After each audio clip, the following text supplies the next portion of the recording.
6 years ago, I couldn't code. I failed my software engineering module at university, and I'd failed 3 businesses back to back, including my first software business, which despite getting offered 350K seed funding, completely failed. Fast forward a few years later, I scaled a SaaS business to 100K a month. We had users in 103 countries, and I sold that SaaS business for 7 figures. And at its peak, we had a 24-person team. And I'm adamant, one of the reasons why I went from a failed SaaS to a SaaS that was able to exit was down to the fact that I massively improved our product development process and how we took features from idea to actually being executed. And I believe that this is more important than ever, because the reality is a 1-person team with Claude code can move as fast as a 20-person team did when I first started in software. And because you've now got all that power, I believe that where you spend your time and how you turn your ideas into reality is more important than ever, because you can build anything, and if you can build anything, you need to make sure that you're actually building the right thing. So what I'm going to be doing in this video is walking you through the SaaS product management and development process that I used to sell a SaaS for 7 figures, and I'm now using to build an 8-figure SaaS business. Now, all you're going to need to make this work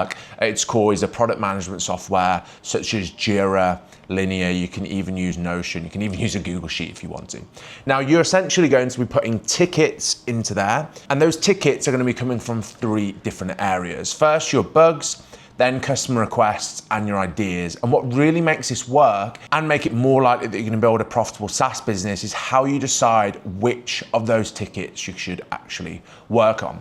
But in terms of how you capture those, first, your bugs are going to come from many different areas. A bug flag form where people can actually identify and report bugs on your software, your cancellation flow, support tickets, your own QA, even adding Sentry into your software to automatically notify you about bugs, as well as also adding Post-Hog into your software to identify where users are getting stuck. You're then going to have your customer requests, and these are going to come from sales calls, support, cancellation flows, emails, and a feature request form, as well as your ideas. And your ideas is essentially, you should always be looking at where the puck is going to be in your industry. So you're building for the future, as well as also what pays the bills today. So you're balancing the now, and then also what's ultimately going to grow your business. You can also connect up Post-Hog and Stripe, so you can literally just prompt Claude to ask it what you should be working on to grow your business. Now, for bugs, I always recommend you tag them by priority: high, medium, and low, where this is measured by severity times by reach. So severity, is this a showstopper or not? And reach, how many users is this impacting? For customer requests, you tag it by MRR impact. And then for your ideas, you just capture them and you add them into your backlog. And I'll tell you how to do that now. Now, obviously what I'm telling you now, it is not sexy. And I'm sure that on this video, it's probably going to have my highest drop-off rate. And probably the reason that it works is because it isn't sexy. People don't want to install this process. And to be honest, I hate operations. I hate putting in systems. But as I've said, given that you now have a superpower being able to write as much code as you want, it's so important that you write the right code. So all of this is going to be feeding into your backlog. And your backlog is just a list of all the tickets, all the things that you want to build, all the bugs that you need to fix, and all the features that customers are requesting.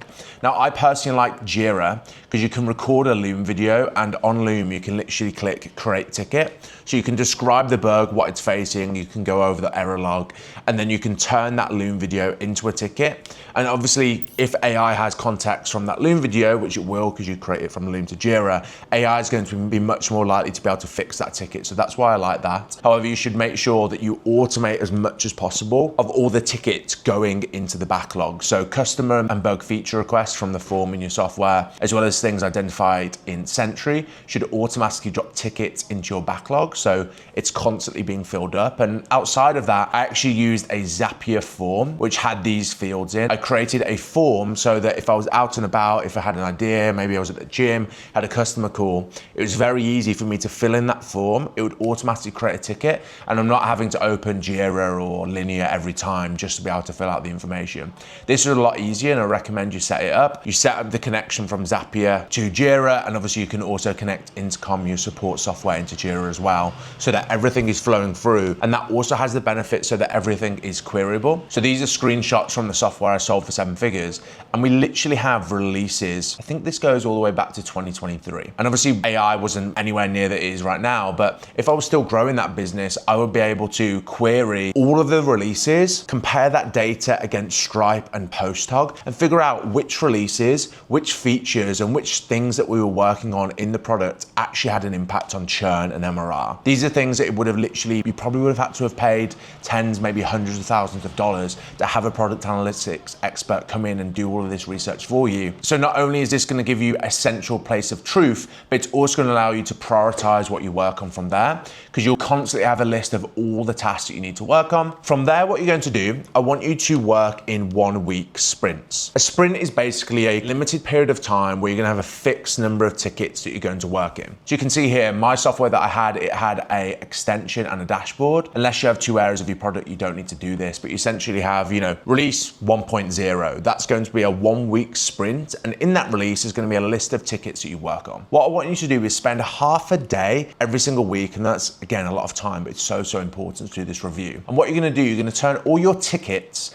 into Post-it notes, and you're going to put them on this priority matrix, which is basically impact. So impact is going to appear, and then effort. You put all the Post-it notes on here, and then essentially you're going to start off by working on the high impact, low effort tasks that you can knock out as fast as possible. Then you should be doing the high impact, high effort tasks. These are essentially your big bets. And then maybe you move on to your low impact but low effort tasks. And this makes sure that you're actually spending time in the right areas, because once you've plotted all of this on here, you can then essentially drag those tickets into your sprint. I like to have a 40-40 split. So 40% of your time is on here, 40% of your time is here, so you're always focusing on the things that generate revenue now, but you're also working on your big bets. And then you save 20% of your time as a buffer for any urgent bugs that come up, as well as also the ability to do quality assurance on the things that you're building. So put your tickets on the matrix, put a time to each of those tickets,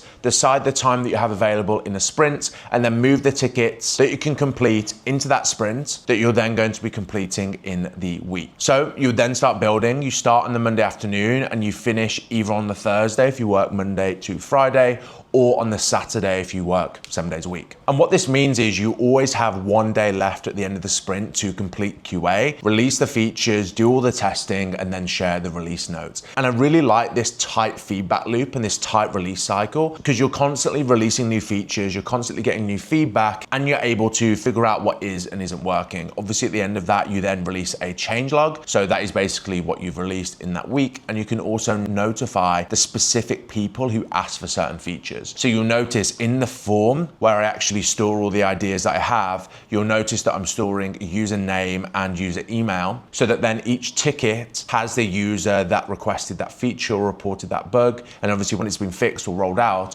you can let those people know, and that's really going to reduce your churn and boost your customer loyalty. So essentially what we've covered so far is how we fill up our backlog, how we plan our releases, making sure that we're always focused on the highest priority tasks that are going to move the needle, and essentially the philosophy that I have, where you should make sure you spend a lot of time figuring out what you work on and then working in very short periods of time to deliver on that using AI. Now, what you should always do at the end of each release, you can also do this at the start of your half-day review, is you should always look back and answer 3 questions. What went well and why?